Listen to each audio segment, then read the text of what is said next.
जय माता दी दोस्तों। हम चैत्र के नवरात्रि में उसके 8वें स्वरूप पे पहुंच गए हैं। दुर्गा का 8वां स्वरूप है महागौरी।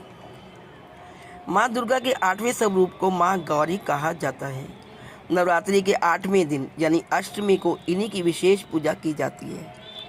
इनका स्वरूप अत्यंत शांत, करुणामय और शुभ फल देने वाला माना जाता है। माँ महागौरी का अर्थ है अत्यंत गौर वर्ण, श्वेत और तेजस्वी। इनका शरीर पूर्णतः दूध जैसा उज्जवल और चमकदार है। माँ गौरी सफ़ेद वस्त्र धारण करती है, इसलिए इन्हें श्वेतांबरा भी कहा जाता है। इनकी 4 भुजाएं हैं।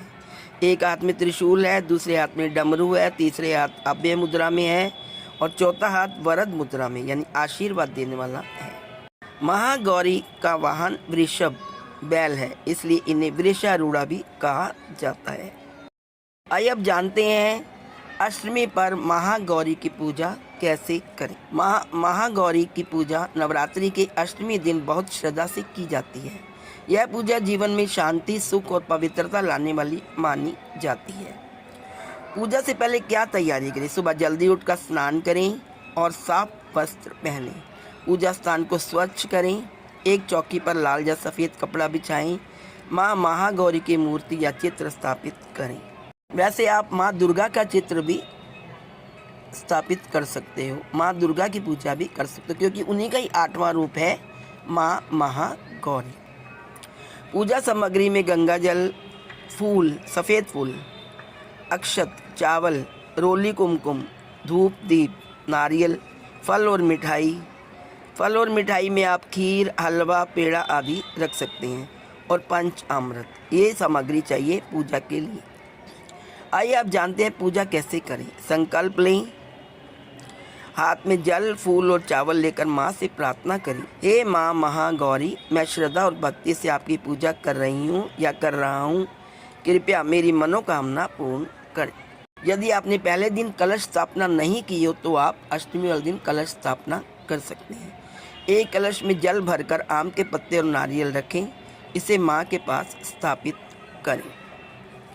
इसके बाद माँ महागौरी का ध्यान करें। उन्हें अपने घर में विराजमान होने के लिए आमंत्रित करें यानी उनका आवाहन करें। गंगा जल से माँ को स्नान कराएं।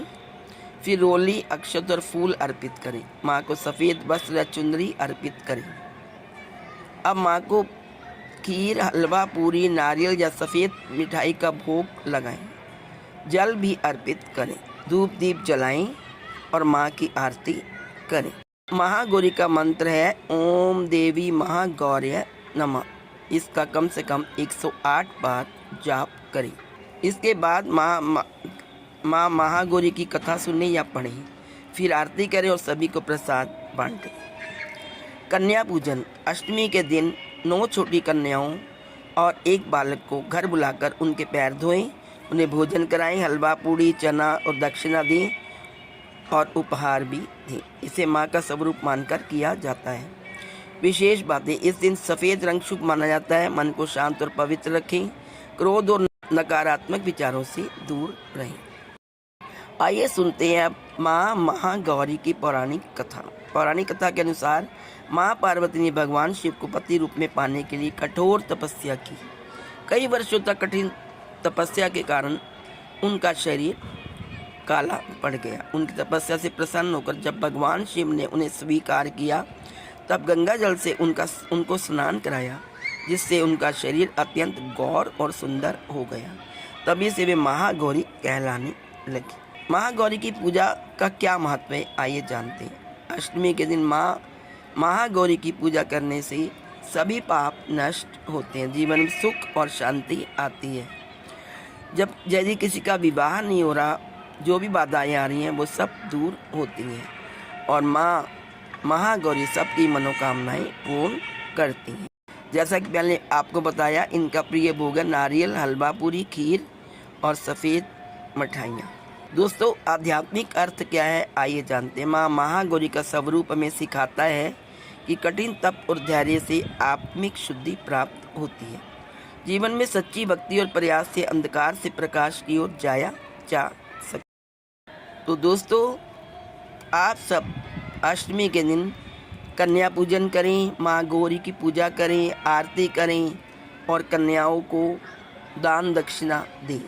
तो महागौरी आप पर विशेष कृपा प्रदान करेगी, आप पर कृपा बरसाएगी, आपकी मनोकामनाएं पूरी करेगी और आपकी सब त्रुटियों को माफ़ करेगी, भूल चूक माफ़ करेगी।